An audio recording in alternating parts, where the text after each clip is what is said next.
Blog Talk Radio. Here we go.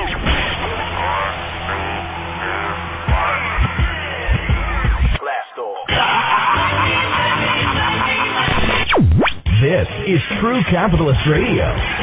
True Capitalist Radio. I am your host, the man they call Ghost. The badass of business. Give him capitalism or give him death. That's it.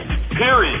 Broadcasting from his Skyline office studios in beautiful downtown Austin, Texas. You sound fruitier than a box of Fruit Loops, for Christ's sake. And now, he'll take it from here. Your host, the prognosticator of prognosticators, the man they call Ghost.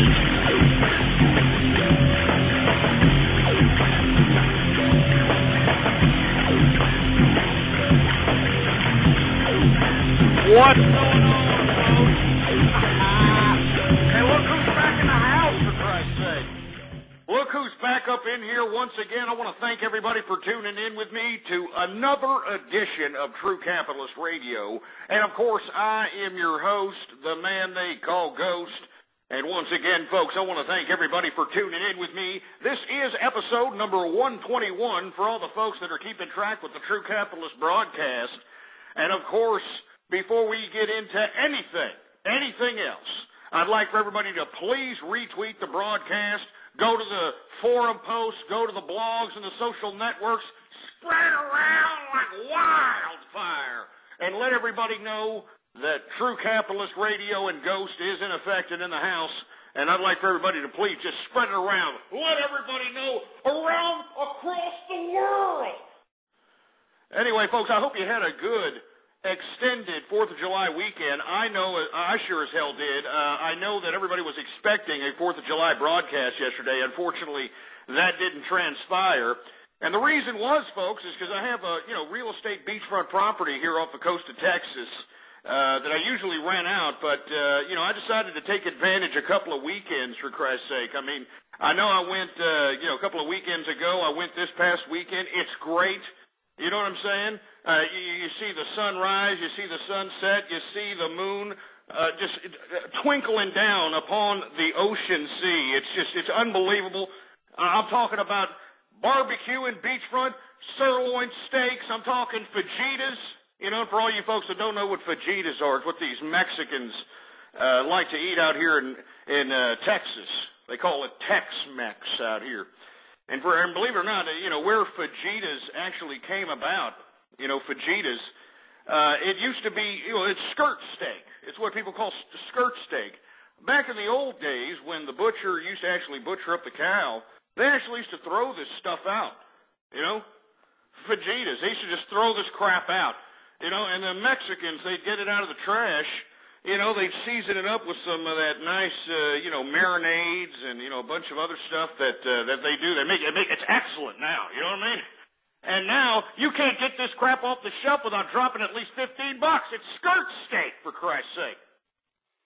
But let me tell you something, I was doing that this 4th of July. Everything was great, I hope you had a good 4th of July. There was no fireworks in Texas, folks. We're suffering from one of the worst droughts in Texas history for all the folks that are tuning in wondering why we didn't see any 4th of July fireworks. And the reason is because it's so damn dry out here. That's all we need is a couple of jerk nuts and launch a couple of bottle rockets in the air and catch the whole damn state of Texas on fire, for Christ's sake. We're looking for some rain. I mean, I was looking at the Weather Channel this morning. It's raining everywhere all over the country with the exception of Texas, which I find is rather convenient, but it doesn't get us down. Us Texans, we're not out here, scared, shitless. You know what I'm saying? We're taking it in stride. We're used to the heat. It's not like those frogs in France. Remember in France, they had a heat wave a couple of years ago, killed like 5,000 people because they couldn't handle like 85-degree weather or some crap? I don't mean to laugh at that. I understand it's not funny to be making fun of people's deaths, but, seriously, 85, 90-degree weather and you idiots are dropping like flies, for Christ's sake? How about taking a freaking bath? How about that?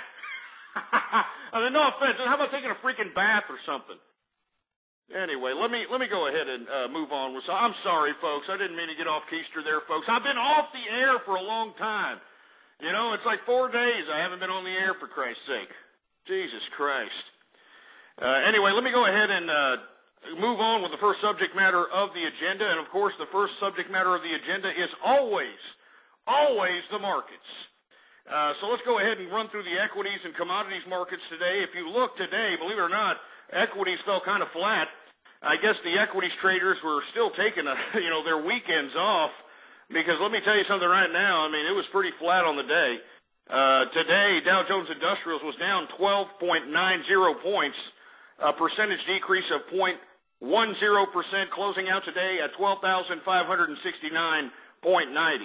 The S&P 500 fell flat today, was down 1.79 points, a percentage decrease of 0.13%, closing out today at 1,337.88 points for the S&P 500. NASDAQ Composite Index closes out today at 2,825.77. That was the only equities market that was increased on the plus side. It was up 9.74%, or excuse me, 9.74 points, a percentage increase of 0.35%. Jesus Christ, if the NASDAQ rose 9%, I think everybody would be out here having a freaking party. You know what I'm saying? And for all my European brethren out there who are invested in the FTSE, and I know we have a lot of listeners out there in the UK and other parts of Europe. I want to give them a shout out. You know what I'm saying? The FTSE is up today 6.49 points, a percentage increase of 0.11%, closing out today at 6,024.03 points today, folks. And you would think that since the equities markets fell kind of flat, you would expect a dramatic increase in commodities. And did that happen? Yes, it did. Finally, we're starting to see some fundamentals in the market coming back. And if you look at the commodities market today, folks, major money to be made. As a matter of fact, if you'd have just taken a look at the equities chart, since yours truly was telling everybody that was running out of the market about 3 or 4 weeks ago, when we saw Dow Jones Industrials at about 11,800, you had people out here running scared with their damn, chickens with their heads cut off out here. And yours truly was the only market commentator out here, the only business commentator telling people to go into the market. You can look back in the archives. I was telling people that when people are leaving the market, you should go right in there and bottom feed, and that's what I was doing, baby. That's what I was doing. How do you think I'm paying for these extended weekends, for Christ's sake?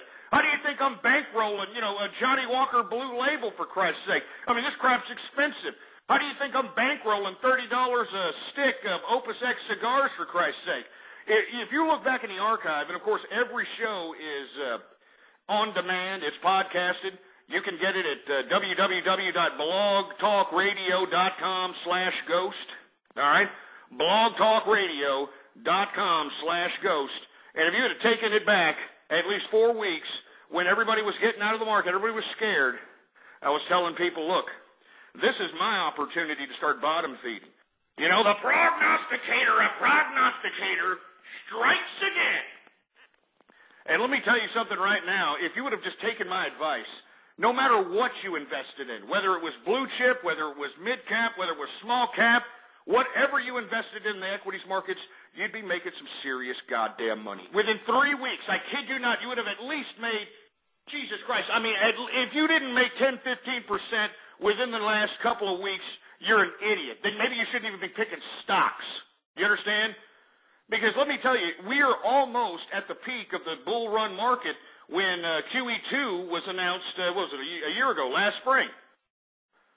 And I'm telling you right now, what have I been saying all along when everybody was kind of doubting the market? I've been telling you people that, look, the market isn't as bad as what these stupid dumbass economists are saying. You want to know why? Because all you have to do is observe the social surroundings and the economic limitations and the economic footing of this particular economic environment. And my particular synopsis was that everybody in the middle class, if whatever's remaining, unfortunately, of the middle class, and everybody in middle class lower were saving their money. throughout the spring. They weren't out there spending. The reason was we had high energy costs. We had exuberant spikes in all kinds of commodities. Everybody felt it in their pockets when it came to the gas pump or the grocery store out here in America. So there wasn't a lot of disposable income to go out and, spend on a lot of these regular retail marketers or the regular retailers per se. I mean, you take a look at the earnings of Target, Walmart during these periods, they basically fell flat. All right? They fell flat. But who was making profits during this so-called turning point here with this past spring? Who was making profits? Williams & Sonoma, Tiffany's Jewelry. All right? I mean, this Lululemon Athletica. Who the hell wears this crap? Who the hell wears this crap? Hey, if y'all can pull up a chart on Lululemon Athletica, for Christ's sake, I mean, what is this? They sell like some kind of leotards or something? They sell some kind of goddamn yoga leotards, stretching. I don't know what the hell. But this crap is like, what, $80, $90 a stock? I mean, it's just unbelievable, for Christ's sake. But you see, this is high-end retailer. High-end, high-market, high-ticket retailer. And these people are increasing. During a time when everybody was, contracting here this past spring, I'm talking about the months of March, April, May. All right, I'm talking about these months. You take a look at those months, they had bad earnings all around in the general retail sector with the exception of high-end retailers. So my point is, folks, is that now is the summertime. These people from middle class lower are not going to sit on their thumbs during the summer. Do you understand? I mean, why live if you cannot at least go on a trip or, do something for the summer, go swimming, go to the freaking beach, something. And that's exactly what's happening. And consequently, we have oil prices coming down, although they went up today, but they're going down, which is actually aiding the process. That's why the manufacturing data that we saw last week fueled the market last week. I mean, it took a tremendous jump because it was unexpected. Economists were looking at losses in durable good manufacturing orders. They were looking for losses. We had an increase. Why? Because the prognosticator of prognosticator had basically told everybody that we were going to see this bounce. And it's going to continue. It's going to continue forward going into back to school. It's going to continue forward going into the holidays. And, baby, let me tell you something. I'm well diversified here. Yeah, I mean, during these phases of retraction of the equities markets, I was bottom feeding, baby. And let me tell you, I'm holding on to some equities right now that are making me some serious Benjamins, and I hope you are too, for Christ's sake. And that's why I love being a capitalist, baby. I just love it. I love it. As a matter of fact, I'm drinking some Blue Label right now. Let me go ahead and take a sip of this crap, for Christ's sake.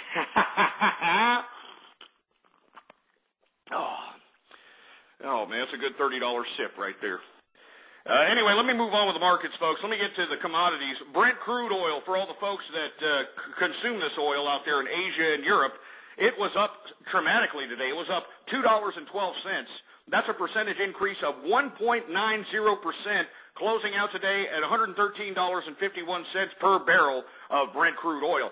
Gasoline futures spiked up today. It was up $13.50, a percentage increase of 1.47%. Heating oil is up also, $3.11, a percentage increase of 1.06%. We had natural gas futures up modestly, 3 cents today, a percentage increase of 0.86%. And WTI sweet crude, folks, as much as this liberal regime, as much as junkyard America, Barack Obama tries to manipulate the oil markets by basically opening up the strategic oil reserve of America in an attempt to bring down the cost of oil and the cost of gas artificially so that he can look good for the 2012 elections, not working. Not working. You want to know why? And I've been saying this, and right when he did it, I was pissed. For all the folks that were listening in, I was pissed off when Barack Obama decided that he wanted to play politics and release that goddamn oil reserve. What was it, 30 million, 90 million barrels? I don't even know. I don't even care. The bottom line is he was trying to manipulate the cost of oil by putting these, which the oil reserve, folks, for all the folks that are unaware, the oil reserve is basically there in case we have some dramatic spike in oil that goes up like $150, $200 a barrel oil. I mean, the reserve is there so that we can release that out into the public in America so that we can bring down the cost of oil so that America doesn't lose productivity or growth because of the side effect of a spike in oil. That's what the strategic oil reserve is meant for, Mr. President. But instead, last week he decided he was going to go ahead and